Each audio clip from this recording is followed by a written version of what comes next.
Hey y'all, welcome back to Gadfly, the podcast about third parties, French candidates, and just generally weird American election history. I'm Dusty Wilson. I'm Una O'Leary. And man, we're still at home. Oh no.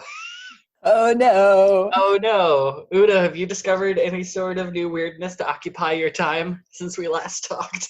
So here's the thing is that I gave up drinking at the start of the year and I still haven't gone back to it because I realized at this point it's that's all I would be doing just out of sheer boredom.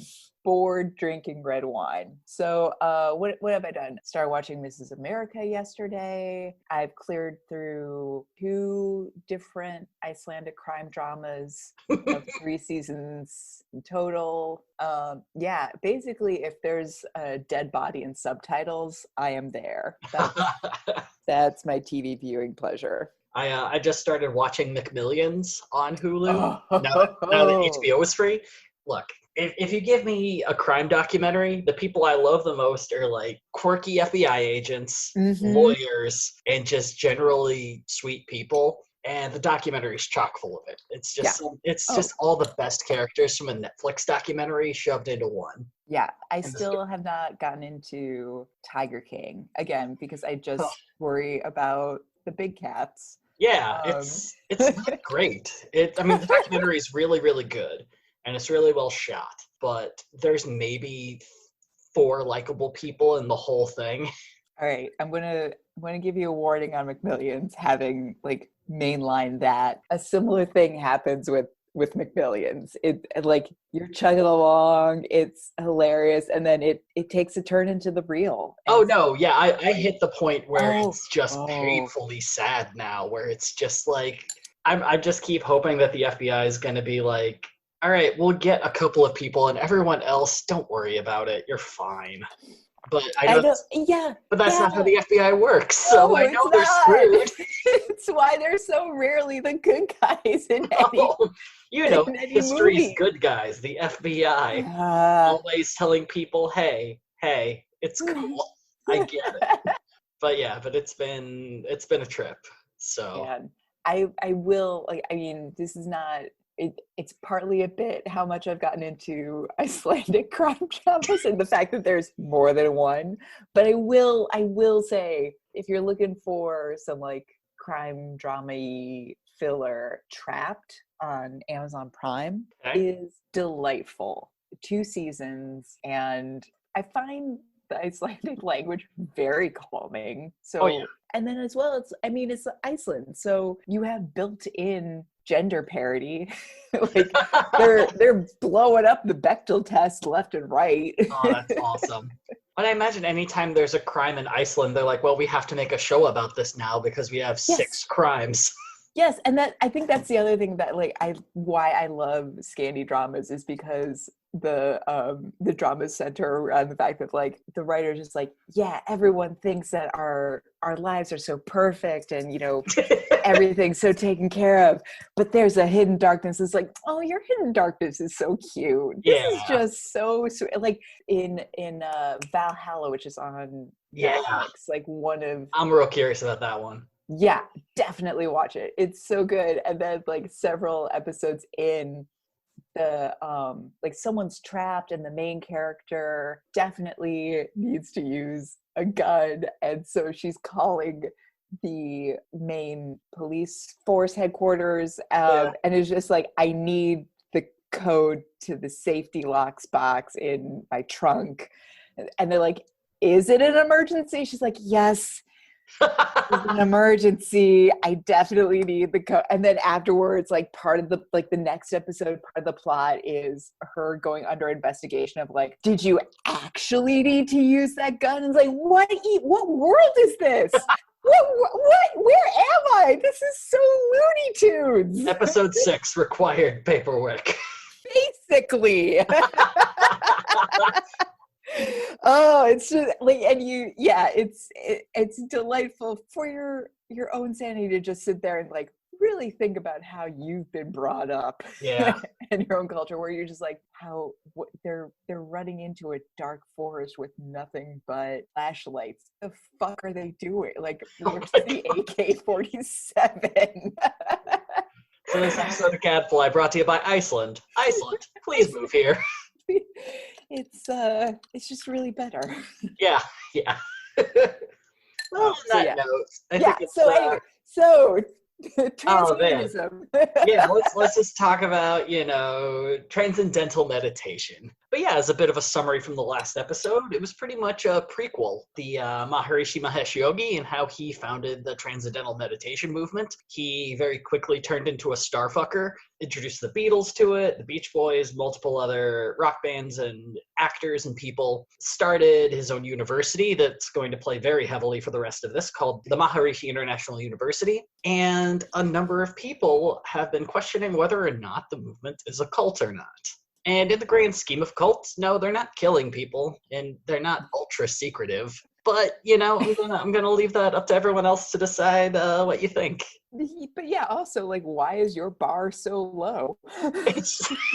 Wait, why is my bar of what counts as a cult so low, or why are my expectations so low? Why are our you're right. Why are our expectations for cults so high? Rather, unless they're killing people, they're not a cult. That's terrible. That's wrong. True. I do listen to a podcast called Let's Talk About Sects, which the title is the funniest thing about the podcast. Everything else is just incredibly serious and very well researched. And I think that's also kind of given me the idea of a cult. Terrible things are happening everywhere, not just, we live together, we do some weird stuff, we believe things that are clearly not true, but everyone's fine.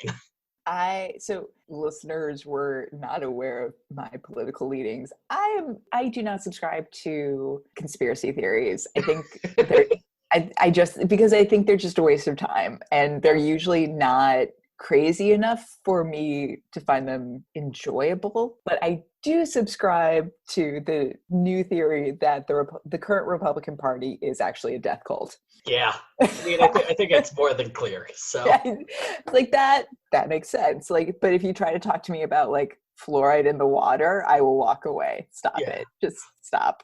Yeah. So on the range of a bunch of people going out into the woods and making their own Stonehenge and then going home, to death cult, TM's probably a lot closer than a bunch of Karens going into the woods. So that's where we left off last time. Now, we here at Gadfly are as American as Monster Trucks and Kid Rock mixtapes. 100%. But the Natural Law Party cannot be contained by borders. When Maharishi Mahesh Yogi started the party in 1992, he saw it reaching worldwide notoriety. So in March of 1992, Mahesh founded the party right where his international fame really took off, the United Kingdom. The party published a manifesto on their early 90s website, a very troubling sentence no matter any reason or the group behind it. And to be fair, manifesto is just what Britain calls political parties' platforms, but it's America has a very weird history with manifestos. And good. Yeah. Britain, that's on you. Yeah. And their British manifesto stated the 5 pillars of their party. 1. The development of each individual's consciousness through the Transcendental Meditation and TN City program. 2. Reduce healthcare costs by training the citizens in personal health assessment via self-pulse reading, an aspect of the Maharishi Vedic approach to health. Now, this already has so much to unpack. So first off, self-pulse reading is a very old practice that claims that you can discern someone's internal health just from reading someone's pulse. I will say, as I'm hearing this, I'm realizing it's I have probably chronically low blood pressure. And it's one of those things where it's well, that would just be terrible for me because I have a low blood pressure. And then I realized that I also am on SSRIs. So really, maybe they're not totally off because they'll be man, this is a really weak pulse. And you're yeah, sometimes I just don't have the will to get out of bed. Yeah. Well, it's not so much that your blood pressure is a little low or a little high. It's your blood pressure is low, your lungs will explode. Okay. We know the health of your organs. We know if you are pregnant or not. We know if you have cancer. All it takes is we're going to read your pulse and we know everything. Right. Bring back phrenology. Oh my God. Do not tempt them. So we also have to bring up a little bit about what they mean by the Maharishi Vedic approach to health. So this was created in the 80s by the Maharishi and stresses the role of consciousness and positive emotions to aid in public health. Which, yeah, if you emotionally feel better, you're probably going to be treating your body better and things like that. I think that falls in line of if you are, say, if you suffer from depression or seasonal affective disorder, and someone just walks up to you and says, hey, smile more. It kind of fits within that in my mindset. But the part where they really got in trouble in Britain with this is they tried to use it to treat HIV and AIDS. Oh boy. And they got a massive rebuke from the British government saying to knock this the fuck off. Good for the British government. I feel like we would not have that in the States. Oh, no. I mean, it's Alex Jones just barely isn't allowed to sell nano silver and zinc. Barely. Yeah. Pillar 3. Maintaining the collective health of the country by creating groups of experts in the TM City program yogic flying technique. So a bit of a callback to the last episode. The idea behind yogic flying is that once you become enlightened enough, you can meditate and float or fly. But until that point, what you do when you meditate is you can kind of hop on your crossed legs. And if you do this enough with enough people, they believe it creates a thing called the Maharishi effect, which is capable of reducing crime, improving crops, and once again, has been proven repeatedly to be complete bullshit. Pillar 4, bringing the individual and the country into tune with natural law so that unfavorable planetary influences are neutralized. Yeah, fuck you, Mercury in retrograde. We have launched a nuke at Mercury. And 5, assuring that the country's work and home environments support health and happiness, which I'm a little pissed off they waited till 5 to say the one that made sense. The one that would actually be beneficial. You lead with that. Yeah. I don't know who decided the order of this, but goddamn. Lull me into complacency with that one. Yeah. Now, Una, on a scale of 1 to 10, how would you rate this manifesto? Oh boy. Well, probably a 5 because there are only 5 points. I mean, that's a fair rating. That's pretty good. That's why Ted Kaczynski's manifesto gets a 1,092. Jesus. To make things even more challenging, the British Natural Law Party would only have 3 weeks to go from brand new to election day in the 92 general election. And Maharishi swung big for the party's debut and directly asked Paul McCartney, George Harrison, and Ringo Starr to run for members of parliament for Liverpool. All 3 said no, but Harrison did perform a fundraising concert for the party 3 days before the election, which was Harrison's first full concert in the UK since 1969. George. Also, 3 days before the election seems like a really... like you're not going to get much done. Yeah. I don't know how much ad space you can get in 3 days, but who knows? I'm not a part of that world. If 2016 is taught us anything, you need at least 11 days. Yeah. So the party would take full advantage of a British electoral law that allows any citizen of a Commonwealth country to run for parliament. So this would include 54 countries and territories that were formerly part of the British Empire and have agreed to membership in this particular group. It's more of like a ceremonial sort of thing nowadays. You can get invited to like their own version of the Olympics. It's kind of just Britain's way of holding on to the past. After not having much luck finding local candidates, the UK Natural Law Party began filling a majority of their races with Commonwealth candidates, including magician Doug Henning from Canada. Ooh, a magician from Canada? I know, it's... Wow. Is this your card? No? Sorry. God. What could possibly be less of any woman's dream? By election day, the Natural Law Party had enough candidates to run in 310 out of the 651 seats in the parliament, the 4th most candidates of all the parties, ranking behind only the 3 major parties of the United Kingdom. For their first ever race, the NLP had spent nearly £1 million. And quick fun fact, in Britain, all candidates who run for parliament have to pay a £500 deposit to run. But if you get more than 5% of the vote, you get your deposit back. So a little over 15% of the Natural Law Party's budget were just deposits to run. Jesus. But hey, you have the surviving Beatles supporting you. How hard could it be to just get 5%? Turns out, very hard. Of all 310 candidates, none of them hit 5%. In fact, despite having the 4th highest number of candidates, the party would finish 13th with 0.19% of the vote. God. They finished behind all the major parties, all the major regional parties, and a dying version of the former Liberal Party as well. Oh. It was a catastrophically bad showing and a complete embarrassment. But you don't have time to linger on such things. It's time to go to America. It's time to jumpstart this where it's gonna happen. This is where my university is. I own a town in Iowa. We're gonna make this work. So on April 22nd of 1992, the American version of the Natural Law Party was founded by Maharishi University of Management president Bevan Morris. And the party set about its focus on the 92 election only 6.5 months away. However, instead of the Maharishi and his teachings being the forefront of the party like it was in the UK, the American Party flat out said the party had no direct connection with the Maharishi, the TM movement, or the university. I get the sense that they should have done the opposite strategy in each country, like no connection to the Maharishi in the UK, all connection to the Maharishi in the USA. It is where his fame lasted the longest. So yeah, that would have probably made a lot more sense. Again, we have a current sitting president with his own bullshit university. We're not again it. You're right. The Maharishi was before his time. Yeah. So the New York Daily News would just immediately call bullshit on that, calling the party just another front group for the TM movement. But it was clear the American version was wanting to lead with the image of being an alternative to the two-party system, and then later follow up with how transcendental meditation is a solution of all the country's problems. But the American Natural Law Party needed a face for their movement. So in line with proving they had no direct affiliation with the Maharishi University, they selected 37-year-old physics professor of Maharishi University, John Hagelin, to be the party's first ever nominee for president. Researching John Hagelin's early life offers a lot of the same challenges as it does when looking into the Maharishi. All of what is out there before John graduated college relies entirely on either his own recollections or through sources that are run by the Transcendental Meditation movement. Can't be good. No, it's going to be very truthful.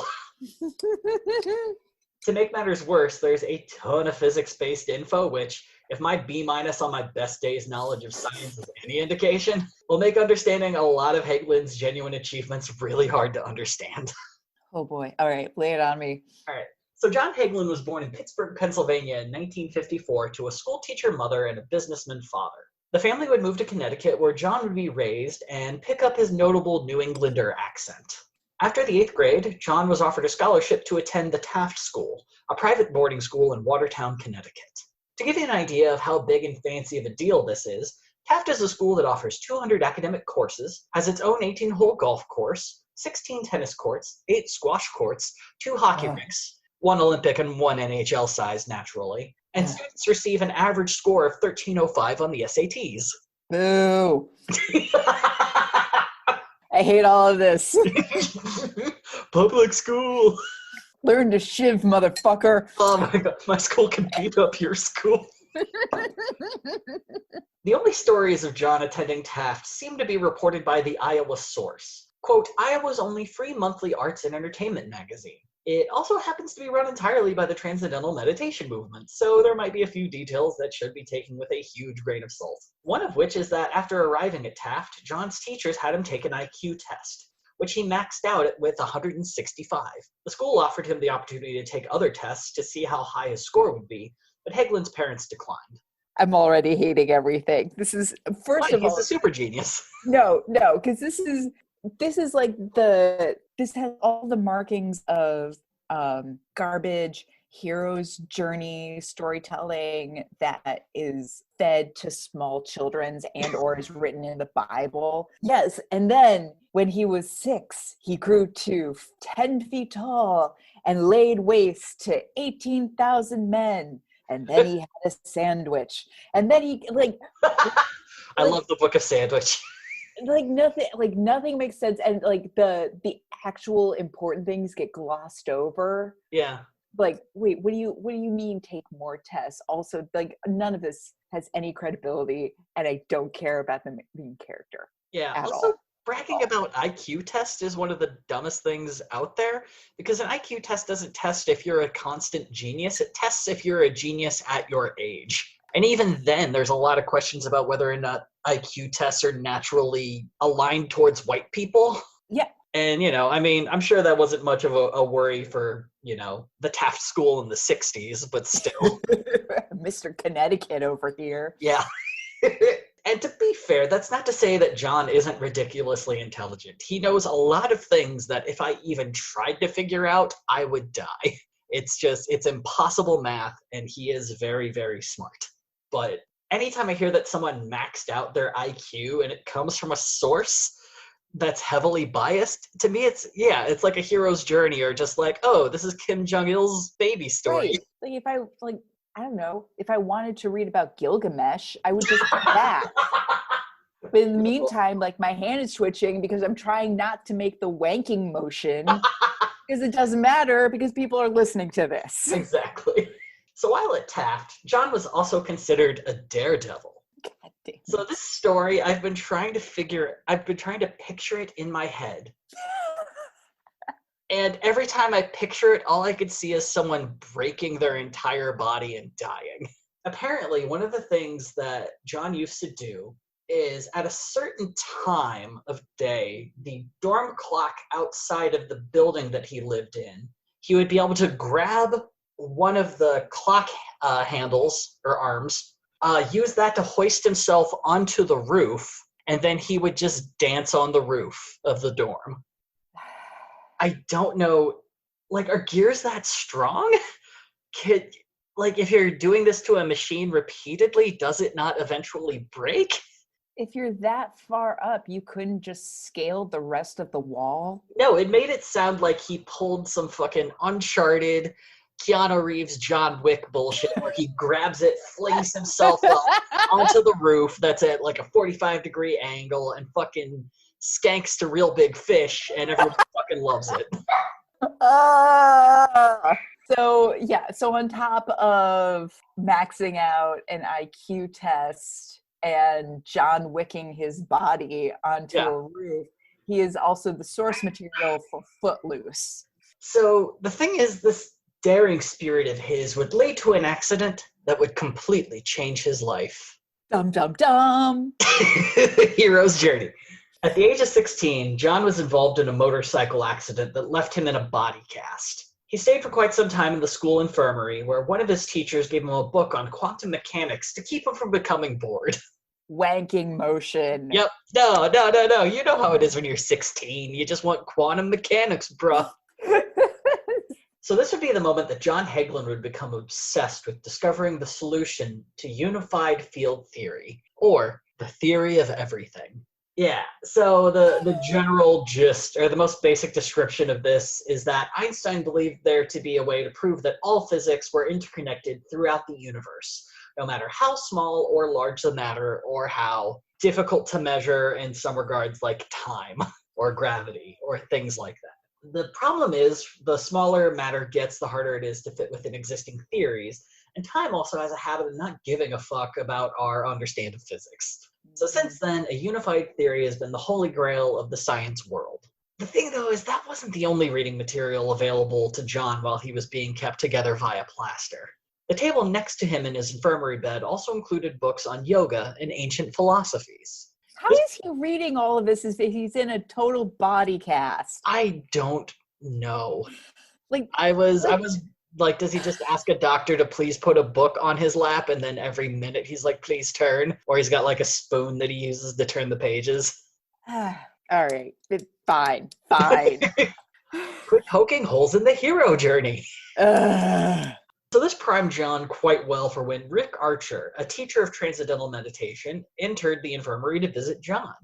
Archer had been invited to the school to teach TM to the students, and he offered to teach John, which John quickly agreed to. After learning to meditate, John stated, "I noticed an immediate and dramatic improvement in the clarity of my thinking and perception," and his family noted that Hagelin was dealing with his medical confinement a lot better than he had before. John also seemed to allude that he gained a clairvoyant power, and that he knew who was coming to visit him in the infirmary before they even arrived. People have aftershaves. You could Floppy also foots. be making it. You could be making it up. Yeah, we often forget that part of the hero's journey. So once John's body healed, he got back to in-class book learning. He did exceptionally well and earned a scholarship to Dartmouth. Funny enough, his college roommate happened to also be an official teacher of transcendental meditation, and the two would end up joining the Dartmouth TM Club. After his freshman year, John traveled to France to study transcendental meditation, and upon returning to the States, had also become an official teacher of transcendental meditation. Within 3 years, John would attain his bachelor's degree in physics, graduating summa cum laude. He followed that up with a scholarship to get his master's degree at Harvard. Friends of Hagelin's told the Iowa Source that they would often see John studying physics for periods of 8 hours, with only a glass of water to satiate himself. If they had said coffee instead of water, I would view this as normal grad school behavior, but the water detail makes it sound a lot weirder than it probably is. Yep. This just sounds like higher being shit. Well, and it also, again, the fact that you can't back up any of these sources, that's super weird in today's time. But then too, it's just you couldn't stop at believable. No, you had to go that extra bit and say a glass of water. Yeah. Again, a cup of coffee. Boom, now we're in grad school. Now it's okay, you know what? I might be on board. But no. Yeah. On attending Harvard, John would state, "It became clear that answers to major questions just weren't forthcoming. Physics seemed to have little understanding of the makeup of quantum fields and no idea of the origin or nature of consciousness." He would state that he found a lot more satisfactory answers to these things in Vedic science. Now, Vedic science is the closest correlation I think we could make would be Christian Science, that it is scientific thought based off of the Vedas, which are Hindu scriptures. It would take a year for John to get his master's degree because, he's up for 8 hours just drinking one glass of water.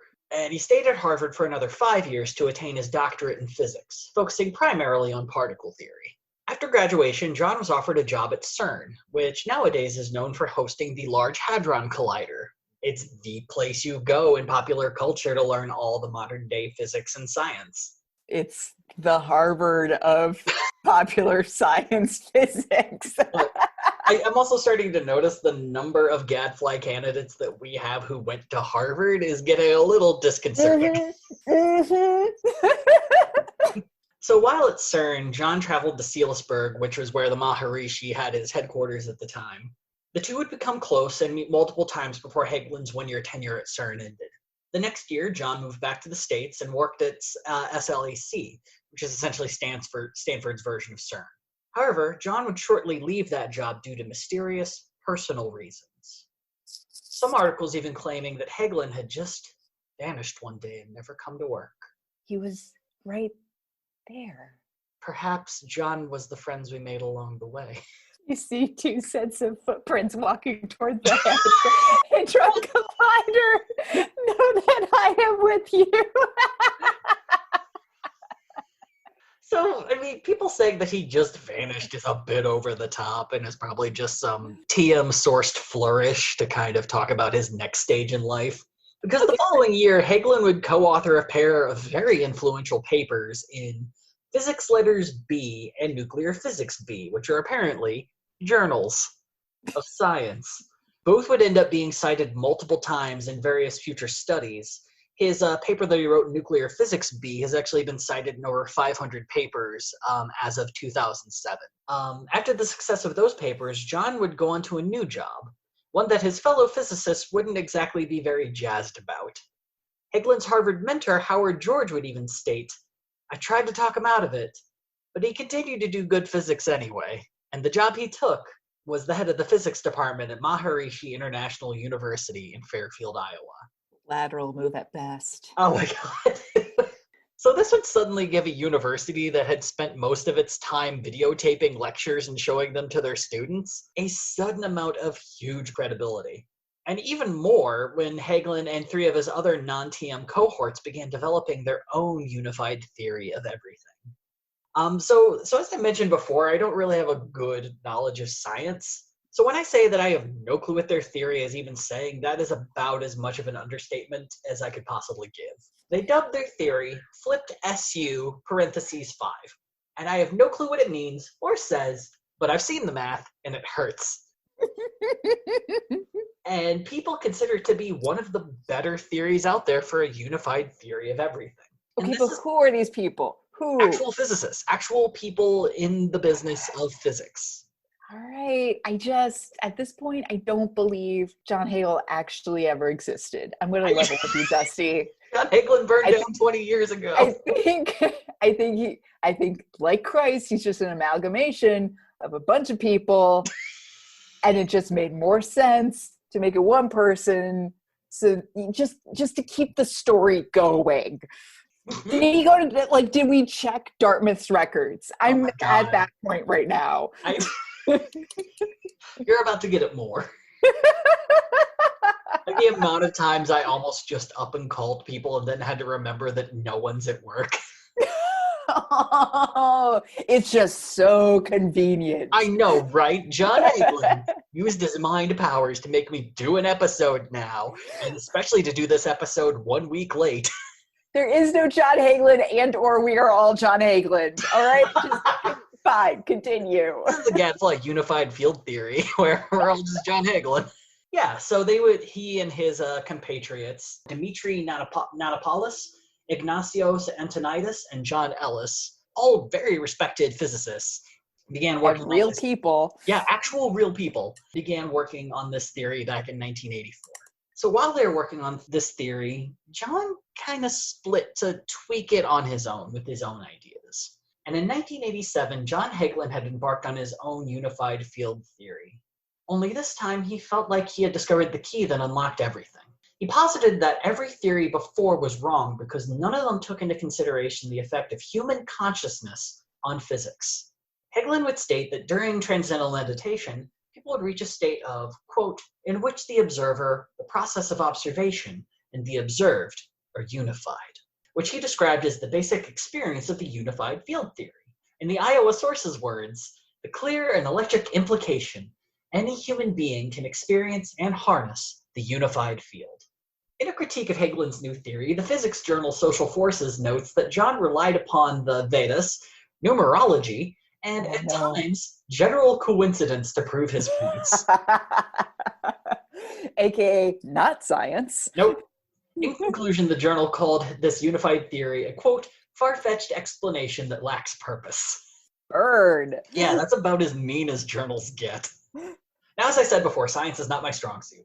So I reached out to a friend of mine who is a physicist and data scientist by the name of Dan Fiorino. I wanted to ask him if John's human mind theory was as crackpot as others state it is. To which Dan gave me a two-step test on whether or not a unified theory is good or not.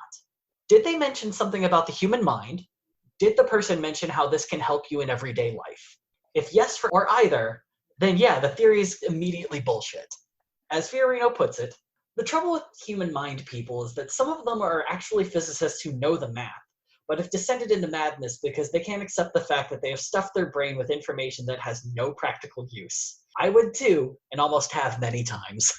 God bless. This would become John Hagelin's life purpose, to combine the teachings of his guru and the single theory that runs the entire universe. In 1987 and 89, Hagelin would publish 2 papers in the Journal of Modern Science and Vedic Science, in which he would claim that superstring theory's unified field and the Maharishi's theory of the unified self of consciousness were actually the exact same thing. Also, never mind the fact that the journal he published in was entirely owned and run by the Maharishi University of Management, the new name for the Maharishi International University. Just stick management in there. Yeah, that's not to say that John had completely abandoned flipped SU parentheses 5. If anything, he still believed in it, but just viewed human consciousness as the final piece. While his 3 other contributors would, more than likely, give polite replies that couldn't be contributed as positive, negative, or words. I'm sure it was a lot of just shrug emoji. So his cohort would often meet up at CERN to delve deeper into their theory and spend very long days just kind of dorking out and perfecting things further and further. And by 1990, they released their findings on the scientific world. It was universally lauded, with Discover magazine going as far to claim that their work may one day become worthy of the Nobel Prize. Hagelin's human consciousness theories did not make the final draft. Which leads us to that fateful April in 1992. Prior to running for office, Hagelin admitted to having little interest in politics and being a, quote, Republican by default before the campaign.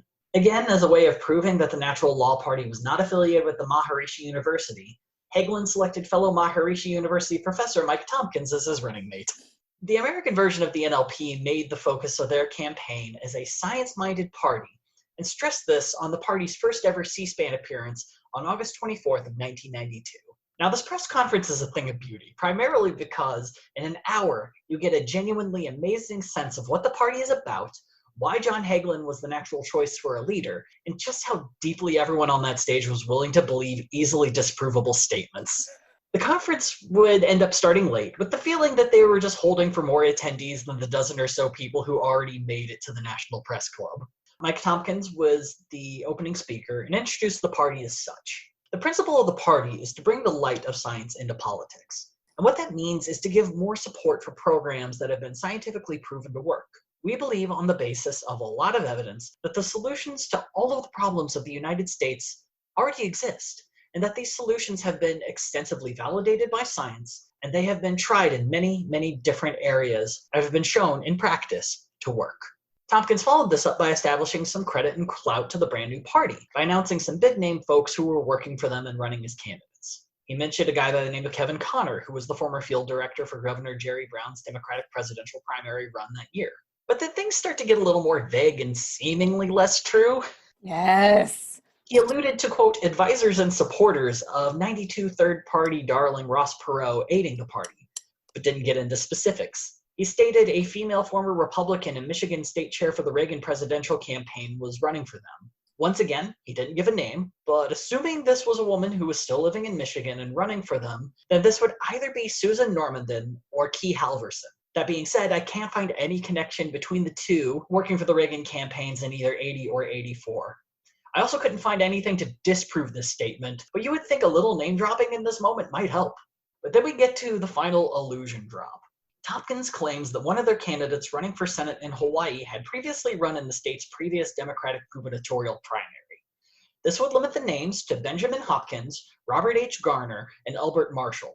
None of them ran for any office in any regard in 1992, not to mention that the only parties in Hawaii that made the ballot for Senate that year were Democrats, Republicans, Greens, and Libertarians. Since the statement was made in August, long after the deadline to make it onto the ballot in any state, I'm going to call this a fucking lie, and how dare you make me do this much fucking research, Tompkins? This doesn't matter. None of this matters, but you fucking lied, and you were so fucking vague about it, and I fucking have you against the wall now.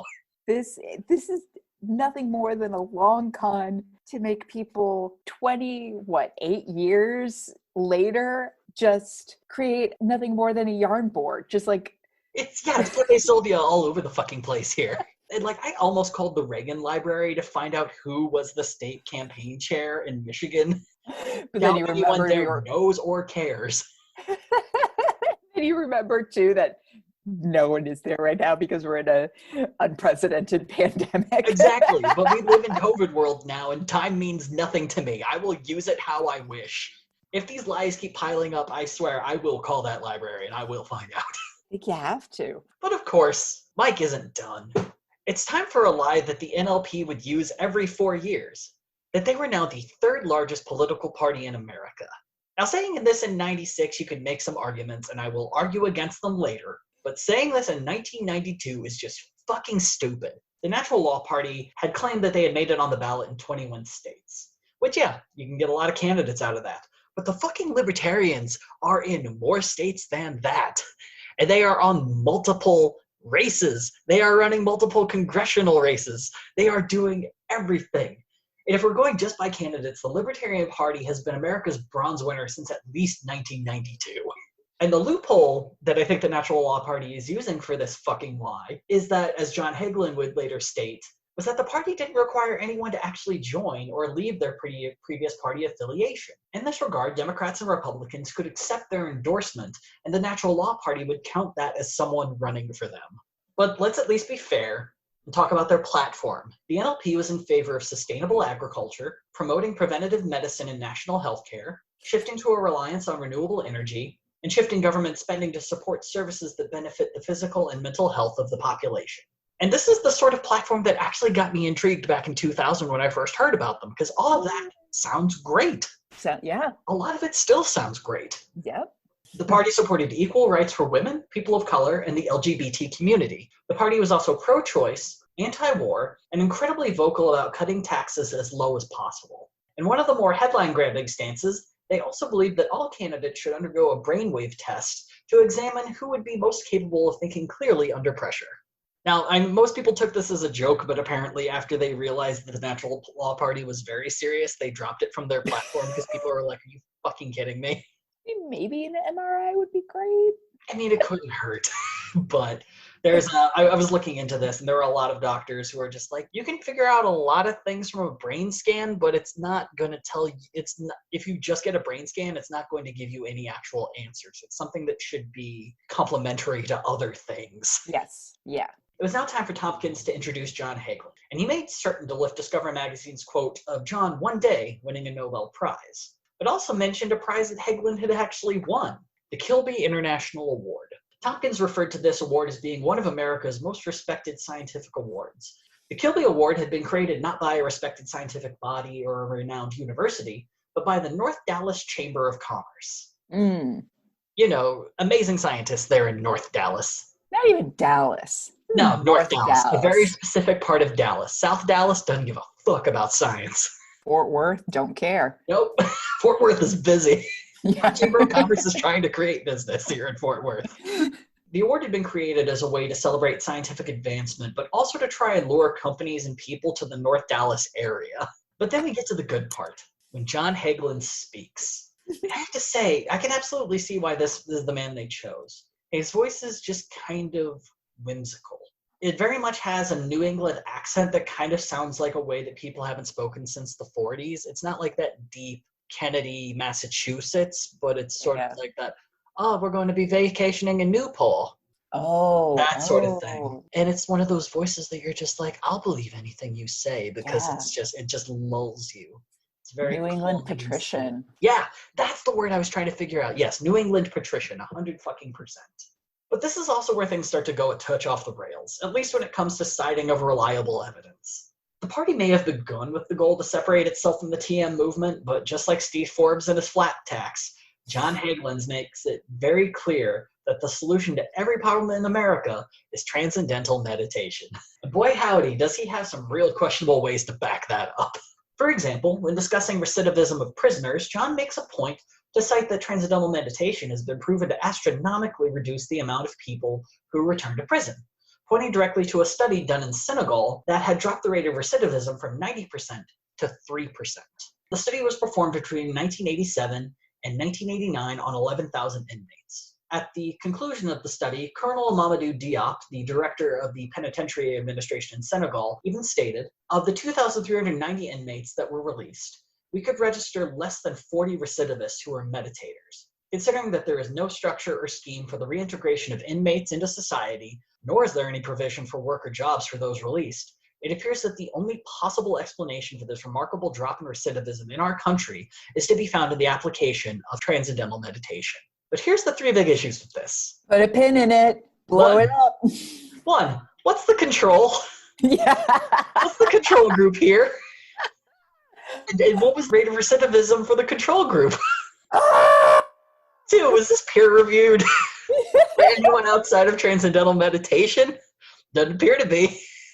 And three, yeah, you have the numbers, but the one commandment of statistics is correlation does not prove causation. I mean, you would have gotten your ass handed to you by my 6th grade science teacher. Exactly. And I know because I didn't do well in that class. For the true believers of TM, this is the one study they need to prove themselves right. And it is something that they cling to for as long as possible. And at least according to Hagelin, folks who deny that transcendental meditation can solve the world's problems are really just purposely part of the problem. During the conference, he would flat out state that the only reasons governments haven't used transcendental meditation is because of political fear, which has led them to keep TM a secret from the people, completely ignoring the fact that whole states have sanctioned the use of transcendental meditation previously and chose, on their own, to stop. Because it's bullshit? Perhaps because it's bullshit. It's good to relax, and it's a good way to maybe calm, but it's not a cure-all, end-all, be-all. So over and over, Hagelin stated the Natural Law Party is all about using the best scientific findings to improve the nation, But time and time again, the best science always ended up being transcendental meditation. So after Hagelin spoke, Mike Tompkins would then return to the platform to go all in and claim the Maharishi effect had reduced crime in Washington, D.C. by half from 1982 to 1986. He also noted that violent crime had quadrupled after the yogic flyers stationed in D.C. to meditate had left. But if you're going to vote Hagelin Tompkins in November, they will resume a nationwide basis of yogic flying and reduce crime by 15%. A reporter asked Tompkins if he's saying that transcendental meditation is the only reason crime dropped in Washington, D.C., and he says yes. He doesn't even try to dance around it. He just says, yes, This is the reason. That is finally something where it's like, you know what? Good for you. You are owning it. It is refreshing to not have it couched in bullshit. The reporter then follows this up by asking Tompkins if he could explain the huge drop in the murder rate that year in Washington, D.C. John rebuts by saying, we would like to see the specifics, but that's not what I've heard from the city official that we spoke to, which followed to this really nice back and forth between Mike Tompkins and the reporter. The reporter asks, what city official? John Wilson? Tompkins says, I shouldn't say without asking his permission. You have to ask permission from a city official to say that you spoke to him? Isn't John Wilson the chairman of the city council? It was not John Wilson. Okay. End of discussion. And from here on out, John takes control of the mic. Mike Tompkins has fucked up. He seemed shocked and very ill-prepared for the line of questioning, that anyone would question the transcendental meditation movement, that anyone would just be this hard line to try to disprove his bullshit to his face. So John tries to cover for Mike, saying that it's all too complex for him to really be able to explain to the reporter how transcendental meditation cuts the crime rate, but cites another study where transcendental meditation yogic flyers reduced war casualties in Lebanon by 80%. He closes by saying, the phenomenon of the Maharishi effect that we're discussing is the most rigorously established and thoroughly tested of any phenomena in the history of social science. For their first televised press conference, that really the best of showings. You had a small audience, you fucked up a lot, you held your ground, but also of the 4 people who were on stage at that time, only 3 of them spoke. Wait, who was the one not speaking? So there was John Hagelin's wife, Margaret, was there. They asked her what she would do as first lady, and she was like, I don't know, something with health, supporting my husband. And the 4th person was their candidate for Congress in Maryland's 4th district, a fellow by the name of Chanel O'Haney, who, the little bit of research I did, he seems to be a physician who focuses primarily on blood pressure, and his whole thing is using transcendental meditation to lower blood pressure, which, I mean, I think has more credibility than some of the other things they're talking about. Yeah, but I mean, but you also don't need to go into politics for that. Exactly. And the thing is, I don't think he exactly planned on going into politics, because at the time he was just a write-in candidate. He hadn't even been able to qualify as an actual natural law candidate in the area. He ended up finishing the race with 47 votes, getting 0.03% of the vote in the area. But, you know, you have a write-in candidate, don't let him talk. I honestly have no idea why he was even there to begin with. So the Natural Law Party would absolutely have to make a lasting impression via in-person campaigning and advertising. The problem with the latter, though, is that according to the Baltimore Sun, by late August, the party had only been able to collect about $5,000 in small donations. But the party was hopeful that number would rise and they would be able to qualify for $4.5 million in matching federal campaign funds. And the ultimate goal for that potential $9 million was to mail their platform, along with all corresponding scientific evidence, to all 91 million homes in America. So here's the thing. John Hagelin is clearly very good at complicated and abstract math. But multiplication seems to have kind of passed him by on this one. So assuming that each packet of info only costs 1 stamp, that would cost 29 cents. To mail that to every home in America at the rate of 29 cents would cost $26.4 million. And yeah, you could probably get a bulk rate for all those mailings, but they would have to get a discount of 66% for those numbers to work with the mailers. That couldn't be any bigger than a normal-sized letter. Also, let's talk labor costs. Let's talk overhead, rent, feeding these people who, you know, because they're not doing this for 8 hours with a glass of water. It might be a shitty thing to assume, but I would guess that they would probably just have a lot of college students at their university in Fairfield doing it for extra credit. But you're still buying pizza. Yeah, that's true. That is true. And you still have to buy envelopes, you still have to buy paper, you still have Yep. the printing costs. Yep. So $9 million would not have been close to enough to even do this. Not at all. But at least talking to people still on the table, and Hagelin's clearly decent at it. And he even took a 6-month leave of absence from the university to run his campaign. So it's not like he was too busy to travel the country. Well, about that. When asked on his second C-SPAN appearance on where he planned to campaign next, Hagelin stated that he was at the tail end of an East Coast speaking tour, but after that, he would return to Fairfield, Iowa, surround himself with 65 of the best political minds and problem solvers, and leave it at that. He viewed the best use of his time was to think about solutions with all of these people, rather than going out and glad-handing and introducing himself to the voting population. Well, yeah, because this is the group of people who are still somehow believing that if they just sit together and like wiggle on their knees, that it's going to reduce crime rate. So of course, just sitting on your ass with 5 other people is going to result in, 200 electoral votes. Now, John would show up in a couple of third-party debates, but it was pretty clear that he just didn't have any interest in traveling to get out his views. But he did get the endorsement of historic asshole and lead singer of the Beach Boys, Mike Love. Love had previously endorsed George H.W. Bush, but had decided to switch over Hagelin. The Beach Boys even did a tour that summer to try to raise money for the Natural Law Party. The problem with that is that the tour occurred 2 years after the Summer in Paradise album, which is one of the worst 45 minutes ever put to vinyl. It is garbage. It took the fame they had regained from Kokomo and just took a big old shit on it.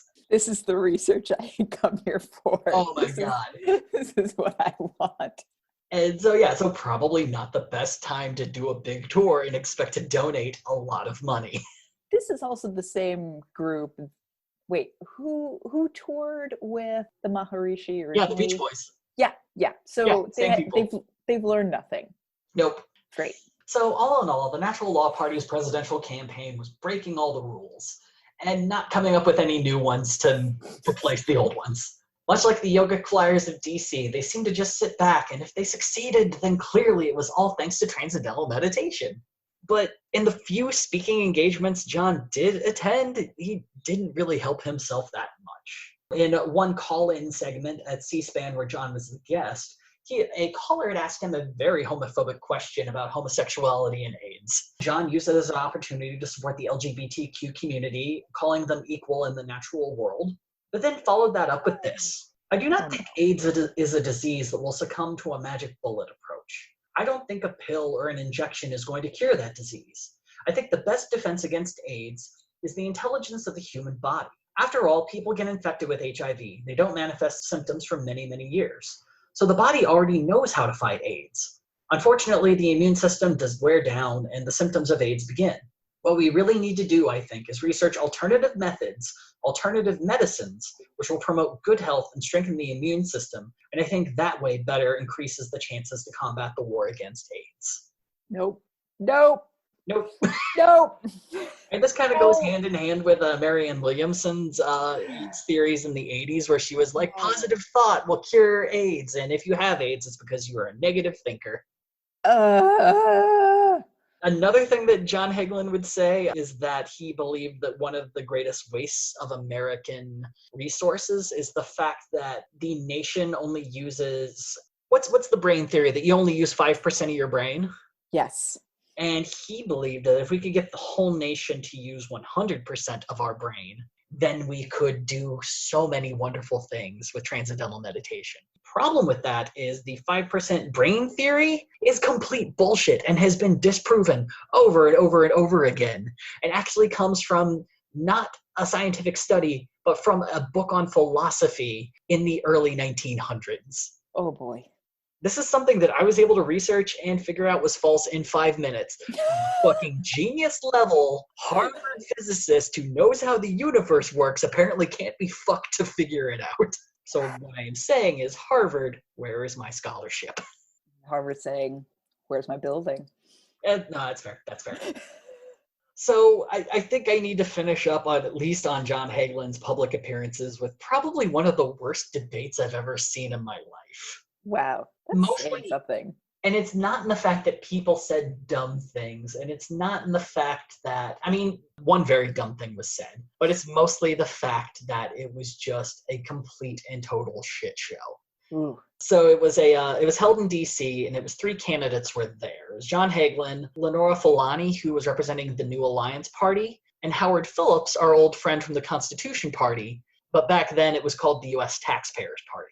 Howard Phillips would also, at times he would say things where it's like, you're kind of adorable, but then he would come out and say that, community, one of the best ways to solve crime in the cities is to essentially allow communities to dispense their own form of justice. And if you have 2 witnesses to a crime, then you can immediately decide someone's fate in the justice, whether or not that is sending them to jail all the way to the death penalty. Oh, God. Yeah. No. Oh. Smaller government. No. So it's just vigilante justice. Oh, 100%. Yeah. Great. Okay. Yeah.